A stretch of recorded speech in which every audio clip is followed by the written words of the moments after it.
Interested witness कोणाला म्हणाले? फौजदारी प्रकरणामध्ये जेव्हा पोलीस एखाद्या गुन्ह्याचा तपास करतात, त्या तपासामध्ये पंचनामे करतात, गुन्ह्यातील वस्तू जप्त करतात, साक्षीदारांचे जबाब नोंदवतात. या सर्व तपासामध्ये काही साक्षीदारांचे किंवा पंचांचे जबाब नोंदवले असतात. ते बऱ्याच वेळा मित्र साक्षीदार असतात, शेजारचे लोक असतात किंवा जखमी असतात. परंतु बऱ्याच वेळा स्वतःचे नातेवाईक साक्षीदार म्हणून फिर्यादी येतो.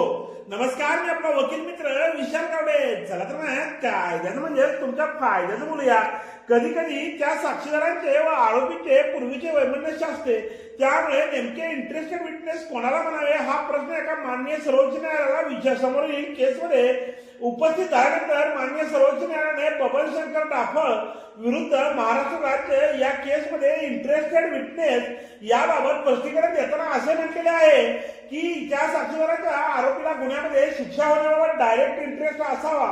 उदाहरणार्थ त्याला आरोपीला बदला घ्यावायचा असला किंवा त्याला आरोपीला खोट्या गुन्ह्यामध्ये गुंतवायचे असावे, अशा त्या साक्षीदाराचा उद्देश असावा. त्याला इंटरेस्टेड साक्षीदार असे म्हणतात येईल.